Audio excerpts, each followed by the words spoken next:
So I love pizza. I love my wife. Is there a difference between the use of the word love that I just said? Yeah, well, why do we use the same word? English is kind of such a basic language. We mean different things, but yet we're restricted by the language that you have. But you guys, you live in a world where love is watered down, I think. That there's so many different explanations for what love is, so many different kinds of love, but yet we just use one word, and we apply it to everything. And sometimes we think it's funny. We say, like, yeah, I actually love pizza more than I love my mom, or whatever. And if you believe that, then you have a problem. I mean, pizza is good, but your mom made you. She made you. But as far as we can tell, there are actually 4 types of love. We're really only talking about one of those types of love today. But the 4 types of love, there's like a friendship love, there's an erotic love, so sexual love, there's a compassionate love, so you see somebody in need, and then there's an unconditional love, and that's the type of love that we are talking about today. I believe that unconditional love should be at the center of really all of our relationships. And I think the reason why a lot of our relationships fail is because we don't understand really what unconditional means. It means without condition, as in that person doesn't do anything to earn your love, but you give your love freely. It's a selfless type of love. And so we're going to talk about what love is, but first we need to talk about what love isn't. You know, before we talk about love, we have to clear up some of the mess that we've made in our society. You know, modern dating, the way that we think about dating now, it really was only popularized in like the 1950s, and it's probably only been around as a concept for less than 100 years.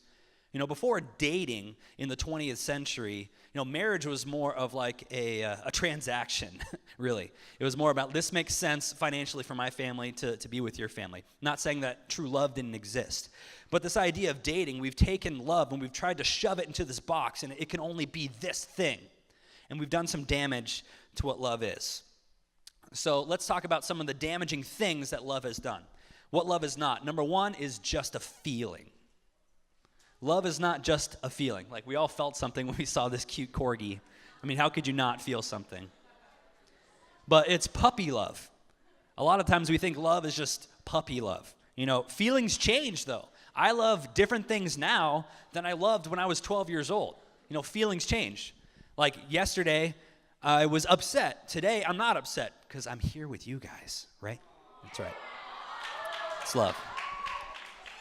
So feelings change. So love can't be just a feeling, because just because you don't feel the love doesn't mean that you don't love somebody. Another thing that we've changed it into is a status symbol. We feel the obligation to have a significant other in junior high and high school. It's like a status symbol. It's like, man, that guy, he's like better than us because he has a girlfriend. So in this case, your boyfriend or your girlfriend is actually more like a trophy than a person. We treat people that way. So love has become a status symbol for some people. You've taken love and used its name to justify relationships that you should not be in. Another thing we've done, we've turned love into a Band-Aid. Love is a Band-Aid. A lot of times we feel like we're missing something inside, we feel like we're hurting, and so we try to fill that hurt with a person. Yeah, I mean, you can clap if you want.